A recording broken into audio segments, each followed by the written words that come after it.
सोयाबीनपासून आपण कितीतरी रेसिपी बनवल्या असतील, परंतु आपण सोयाबीन आणि चणा डाळीची ही रेसिपी ढाबा रेस्टॉरंटपेक्षाही चविष्ट अशी अतिशय खास, पौष्टिक आणि झटपट तयार होणारी ही रेसिपी आज आपण बघणार आहोत. चला तर मग वेळ न लावता रेसिपीला सुरुवात करूया. तर इथं चणा डाळ मी 2 ते 3 तास अशी पाण्यात भिजवून घेतली आहे, कोमट पाण्यात. आणि सोयाबीनसुद्धा भिजवून घेऊ शकतो किंवा उकळूनसुद्धा घेऊ शकतो. आणि त्यातलं सगळं पाणी पिळून घेतलेलं आहे सोयाबीनमधून. आणि ही डाळ आणि आपण सोयाबीन कुकरमध्ये टाकून घेऊया. अशा पद्धतीने बनवलेली ही रेसिपी चणा डाळ आणि सोयाबीनची खूप चविष्ट लागते. नक्कीच एकदा तुम्ही घरी ट्राय करा.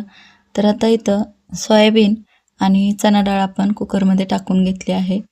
कुकर आपण गॅसवर ठेवून घेऊया.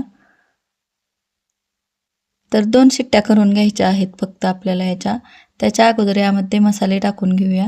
दालचिनीची 1 ते 2 तुकडे आणि मोठी विलायची आहे ती थोडीशी क्रश करून टाकली आहे तोडून. तर यामध्ये टाकूया हळद. तर तुम्ही आवडीनुसार यामध्ये कमी जास्त टाकू शकता. तर इथं मी अर्धा चमचा अशी हळद टाकली आहे. आणि यात मीठ पण टाकूया चवीनुसार. ही रेसिपी खूप युनिक आहे आणि सोपी आहे, साधी आहे, पण खूप चविष्ट आहे. तर मीठ चवीनुसार टाकून घेतलं आहे. यामध्ये टाकूया पाणी 1 ग्लासभर असं, 1 ते 1.5 ग्लास असं पाणी टाकून घेतलं आहे. मीठ आणि हळद टाकल्यामुळे सोयाबीनची चव वाढते. तर इथं कुकरचं झाकण लावून आपल्याला फक्त 2 शिट्ट्या करून घ्यायच्या आहेत. तर 2 शिट्ट्यामध्ये जास्त अशी डाळ गाळ होत नाही. त्यामुळे फक्त 2 शिट्ट्या करून घ्यायच्या आहेत आपल्याला, जास्त करायच्या नाहीत. नाहीतर डाळ आपली एकदम घट्ट होते आणि गाळ होऊन जाते. तर 2 शिट्ट्या करून घेण्यासाठी आपण मध्यम आचेवर कुकर एका साईडला ठेवला आहे. तर इथं मी तवा घेतला आहे. मध्यम आच केली आहे. तवा गरम करून घेतला आहे. गॅसची आच मंद करून यामध्ये आपण मसाला छान असा तयार करून घेऊया. ह्या मसाल्यामुळे आपण ही सोयाबीन आणि डाळीची जी रेसिपी करत आहोत चव दुपटीने वाढते. तर 2 चमचे धने घेतले आहेत, 1 चमचा मोहरी घेतली आहे आणि अर्धा चमचा बडीशेप आणि सुक्या लाल मिरच्या घेतल्या आहेत 3 आणि 1 बेडगी मिरची सुकी घेतली आहे. ती सुद्धा छान असं आपण यामध्ये टाकून मंद आचेवर भाजून घेऊया. आणि अर्धा चमचा असा काळी मिरी घेतली आहे, ती सुद्धा मंद आचेवर आपण ह्या धन्यासोबत भाजून घेत आहोत. एकदम मंद आच करायची आणि व्यवस्थित असं भाजून घ्यायचं, नाहीतर काय होतं याची पावडर व्यवस्थित होत नाही. मंद आचेवर आपण छान असं हे भाजून घेतलं आहे. तर असंच ठेवूया तव्यावर, ते अजून एकदा गरम होतं. तर पाहू शकता यातले खडा मसाला काढून घेऊया. डाळसुद्धा व्यवस्थित शिजली आहे, जास्त गाळ झाली नाही, बघू शकता ह्या पद्धतीने. आणि ह्या मसाल्याचा स्वाद ह्या डाळीमध्ये उतरला आहे, त्यामुळे आपण हे खडा मसाला काढून घेतला आहे. तर आपण हा मसाला बनवून घेतलेला आहे, मंद आचेवर भाजून घेतलेला आहे, तो आपण छान असा भरडून घेऊया. ह्याची पावडर करून घेतली आहे व्यवस्थित अशी आणि मस्त असा सुगंध सुटला आहे या मसाल्याचा. खूप छान होतो हा मसाला तयार. तुम्ही दुसऱ्या रेसिपीसाठी सुद्धा बनवू शकता. तर इथं कढईमध्ये तेल घेतलं आहे 2 ते 3 चमचे. तर तुम्ही मोहरीचं तेल वापरलं तरीही चालेल. तर इथं अर्धा चमचा असं जिरे टाकली आहे आणि 1 मध्यम साईजचा कांदा कट करून टाकला आहे. कांदा लहान असा बारीक असा कट करून टाकला आहे. छान असा परतून घेऊया ह्या तेलामध्ये. तर तुम्ही इथं तेल मोहरीचं सुद्धा वापरू शकता किंवा तुम्ही तूपसुद्धा वापरू शकता. ह्या रेसिपीसाठी खूप छान होते. तर अद्रक, लसूण आणि हिरवी मिरची मी कुटून घेतली आहे, ती सुद्धा टाकली आहे.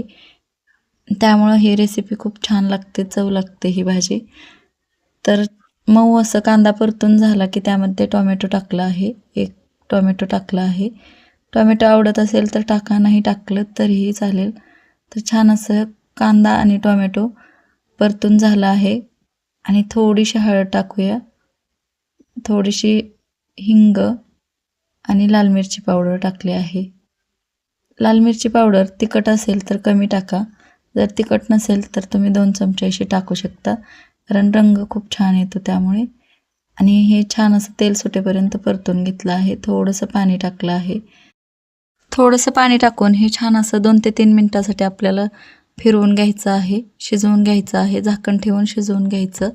आणि नंतर छान असं तेल सुटलं की यामध्ये आपण सोयाबीन आणि जी डाळ शिजवून घेतली आहे कुकरमध्ये ती टाकून घेऊया आणि छान असं हे मिक्स करून घेऊया. ह्यामध्ये मंद आच आहे आणि अशा पद्धतीने तुम्ही कमी जास्त पाणी करू शकता. यामध्ये तुम्हाला जितपत पातळ ग्रेव्ही पाहिजे तितपत.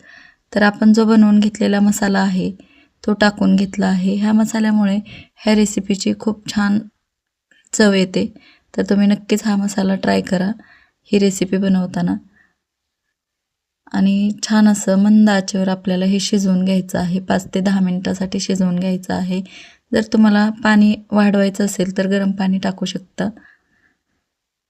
वा काय मस्त सुवास येतोय. आपली ही चणा डाळ आणि सोयाबीनची भाजी अगदी तयार आहे. डाळही छान शिजली आहे. पाहू शकता वरून थोडीशी कसुरी मेथीसुद्धा टाकली आहे. तर तुम्ही गॅस बंद केल्यावर मलाईसुद्धा टाकू शकता, फ्रेश क्रीम टाकू शकता. तर छान असं ही आपली भाजी तयार आहे चणा डाळ आणि सोयाबीनची. तर पाहू शकता खूप छान मस्त तयार आहे. यात आपण मीठ अगोदरच टाकलं होतं तर चवीनुसार तुम्ही मीठ टाकून घेऊ शकता ह्या स्टेजला. तर यात आपण कोथिंबीर टाकूया कट केलेली. ह्या पद्धतीने मिक्स करून घेऊया. ही सोयाबीन आणि चणा डाळीची रेसिपी तुम्ही भातासोबत, रोटीसोबत किंवा चपातीसोबत ट्राय करू शकता. तर इथं मी मलाई टाकली आहे आपली घरची दुधावरची 2 चमचे अशी. खूप छान लागते ही ह्या पद्धतीने बनवलेली सोयाबीन आणि चणा डाळीची रेसिपी. नक्की ट्राय करा. तुम्हाला रेसिपी आवडली तर व्हिडिओला लाईक करा, शेअर करा आणि सविताज किचनला सबस्क्राईब करायला विसरू नका. भेटू पुन्हा अशाच नवीन रेसिपीसोबत. तोपर्यंत धन्यवाद.